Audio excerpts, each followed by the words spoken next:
आज हम सिखाएंगे कि किसी भी नंबर का हम गुणनखंड विधि से वर्गमूल कैसे निकाल सकते हैं। तो आइए देखिए, जैसे लिखा हुआ है 64, 64 का हमें वर्गमूल निकालना है किस विधि से? गुणनखंड विधि से।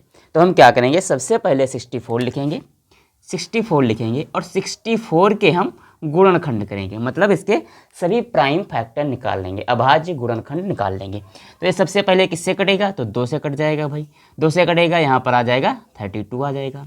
ये गुणनखंड करना आपको आता होगा। अब ये किससे कटेगा? फिर से 2 से कट जाएगा, यहाँ पर कितना आ जाएगा? 16 आ जाएगा।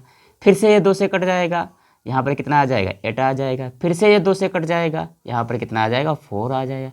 इसके बाद फिर से ये 2 से कट जाएगा, यहाँ पर 2 आ जाएगा। और लास्ट में अब ये किससे कटेगा? 2 से कट जाएगा, 2 1 जा 2, मतलब 2 1 कम 2 आ जाएगा। अब हम क्या करेंगे, जितने भी फैक्टर इधर आए हैं, मतलब 2 ही हैं, मतलब 2 2 2 कितनी बार आया? 6 बार आया है। तो हम क्या करेंगे, 2 को नोट कर लेंगे 6 बार। कितनी बार नोट कर लेंगे? 6 बार। तो यहाँ पर लिखेंगे 64, 2 कितनी बार है? 2 मल्टीप्लाई बाई 2 मल्टीप्लाई बाई 2, यहाँ पर है 6 बार हमने इन 2 को नोट कर लिया है, 3 2 5 1 1 6।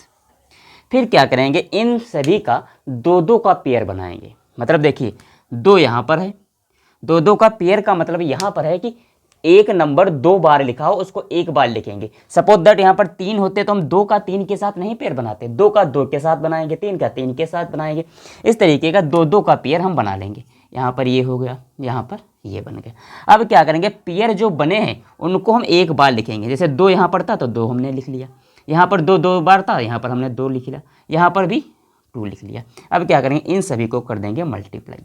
तो इन तीनों का जो मल्टीप्लाई करके आंसर आएगा वो आएगा आपके पास 2 2 मतलब 2 दूना 4 4 दूना 8 8 आएगा। इसका मतलब क्या होगा, जो 64 है अगर हम उसका वर्गमूल निकालें तो वो कितना आएगा? 8 आएगा। मतलब 64 का अगर हम वर्गमूल निकालते हैं तो 8 आता है। इस तरीके से हम गुणनखंड विधि से लगाते हैं।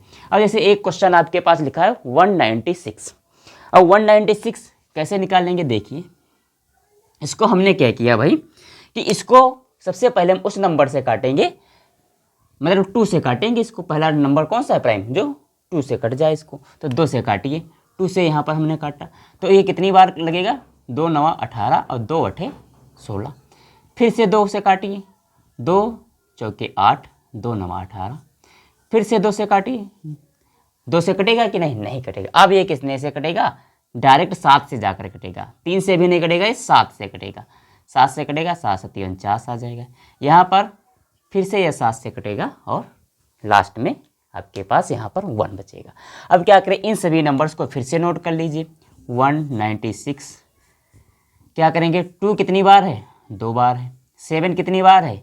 7 मतलब 2 बार है। अब क्या करें, यहाँ भी पेयर बनाइए।